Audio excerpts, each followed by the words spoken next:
Assalamualaikum warahmatullahi wabarakatuh. Apa kabar hari ini?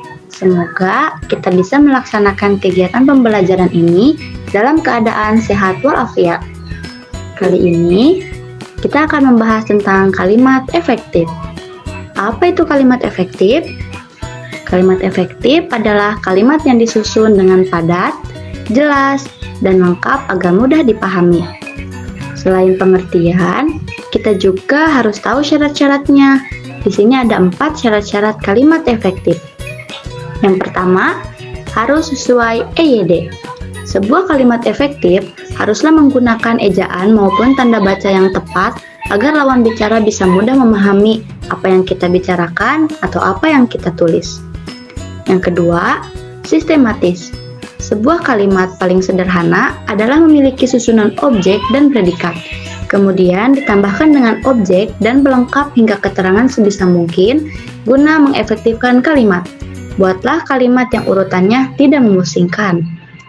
Kemudian syarat yang ketiga, tidak boros dan bertele-tele. Jangan sampai kalimat yang kalian buat terlalu banyak menghambur-hamburkan kata dan terkesan bertele-tele, supaya orang mudah mengerti apa yang kita ucapkan. Dan syarat yang terakhir, tidak ambigu di dalam KBBI.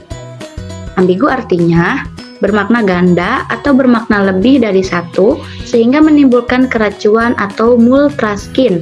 Jika ingin kalimat kita tidak ambigu, maksimal kita harus memilih kata, tanda baca, intonasi dengan cara yang tepat atau benar. Kalau tadi kita membahas syarat-syarat kalimat efektif, sekarang kita membahas ciri-ciri kalimat efektif. Kesepadanan struktur pertama yang harus diperhatikan adalah kelengkapan struktur dan penggunaannya. Inilah yang dimaksud dengan kesepadanan struktur. Ada beberapa hal yang menyangkut ciri-ciri ini. Yang pertama, minimal ada subjek dan predikat. Yang kedua, jangan ada preposisi di depan subjek. Contohnya ialah bagi semua peserta diharapkan hadir tepat waktu.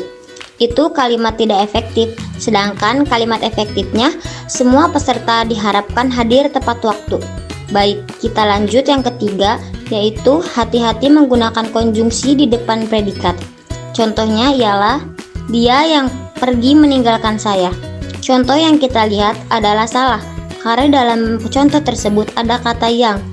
Yang ini adalah konjungsi. Jika dibahas bahwa kita seharusnya berhati-hati menggunakan konjungsi di depan predikat, yang adalah konjungsi subordinatif atributif. Jadi seharusnya yang betul adalah dia pergi meninggalkan saya. Selanjutnya nomor 4, jangan ada subjek ganda. Contohnya ialah adik demam sehingga adik tidak dapat masuk sekolah. Kalimat yang barusan kita dengar adalah contoh kalimat tidak efektif karena ada 2 subjek dalam satu kalimat, yaitu kata adik. Sebaiknya kata adik dikurangi menjadi satu saja, sehingga yang benar adalah adik demam sehingga tidak dapat masuk sekolah.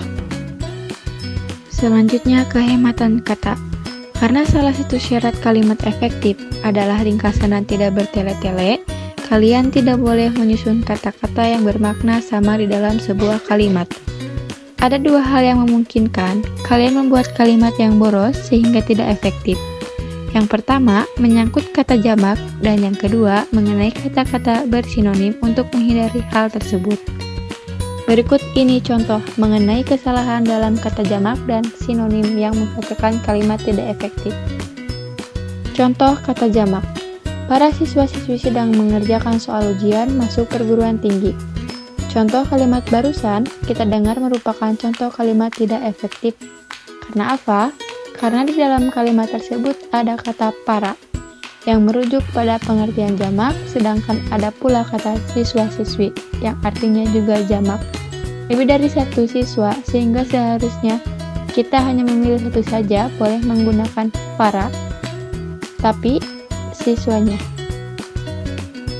Siswa saja, tidak boleh siswa-siswi. Boleh juga menggunakan kata siswa-siswi, tapi kata paranya harus dihilangkan, tidak boleh digunakan juga.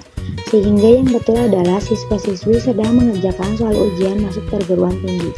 Ia masuk ke dalam ruang kelas. Kalimat yang barusan kita dengar merupakan contoh kalimat tidak efektif. Karena apa? Karena ada sinonim dalam kalimat tersebut. ada kata masuk. Masuk dalam KBBI atau Kamus Besar Bahasa Indonesia artinya adalah pergi ke dalam. Kemudian ada kata juga ke dalam. Ke dalam artinya pergi ke dalam sehingga kalimat itu terlihat boros. Seharusnya dipilih salah satu tidaknya. Ada kata masuk ke dalam. Masuk saja boleh. Jadi yang betul adalah ia masuk ruang kelas. Selanjutnya, ciri yang ketiga adalah kesejajaran bentuk. Ciri-ciri yang satu ini menyangkut soal imbuhan dalam kata-kata yang ada di kalimat. Sesuai dengan kedudukannya, pada kalimat itu, pada intinya, kalimat efektif haruslah berimbuhan paralel dan konsisten. Jika pada sebuah fungsi digunakan imbuhan me, selanjutnya imbuhan yang sama digunakan pada fungsi yang sama. Contoh, hal yang mesti diperhatikan soal sampah adalah cara membuang, memilah, dan pengolahannya. Kalimat yang barusan kita dengar juga merupakan contoh kalimat tidak efektif. Karena apa? Pada kalimat tersebut ada kata membuang, memilah, dan pengolahannya. Kalimat tersebut menggunakan imbuhan me, seharusnya semuanya menggunakan imbuhan me atau fungsi yang sama. Sehingga kalimat yang benar seharusnya hal yang mesti diperhatikan soal sampah adalah cara membuang, memilah, dan mengolahnya. Selanjutnya, yang keempat ada ketegasan makna. Tidak selamanya subjek harus diletakkan di awal kalimat. Namun memang peletakan subjek seharusnya selalu mendahului predikat. Akan tetapi dalam beberapa kasus tertentu, kalian bisa saja meletakkan keterangan di awal kalimat untuk memberi efek penegasan. Ini agar pembaca dapat langsung mengerti gagasan utama dari kalimat tersebut. Penegasan kalimat seperti ini biasanya dijumpai pada jenis kalimat perintah, larangan, atau anjuran yang umumnya diikuti partikelah ataupun. Contoh, kamu sapulah lantai rumah agar bersih. Itu tidak efektif. Sapulah lantai rumahmu agar bersih. Ini baru efektif. Nomor 5, kelogisan kalimat. Ciri-ciri kalimat efektif terakhir yang amat krusial menyangkut kelogisan kalimat yang kalian buat. Kelogisan berperan penting untuk menghindari kelogisan ambigu pada kalimat. Karena itu, buatlah kalimat dengan ide yang mudah dimengerti dan masuk akal, agar pembaca dapat dengan mudah pula mengerti maksud dari kalimat tersebut. Contohnya, kepada Bapak Kepala Sekolah, waktu dan tempat kami persilahkan. Itu tidak efektif. Yang betul adalah Bapak Kepala Sekolah dipersilahkan menyampaikan pidatosnya sekarang. Jadi bukan waktu dan tempatnya yang dipersilahkan. Materi kalimat efektif sudah selesai. Ada 3 poin penting dalam video ini. Yang pertama, pengertian kalimat efektif, yaitu kalimat yang disusun dengan cara yang jelas agar mudah dipahami. Yang kedua, syarat kalimat efektif. Yang pertama yaitu sesuai EID, kemudian sistematis tidak boros, dan yang terakhir tidak ambigu.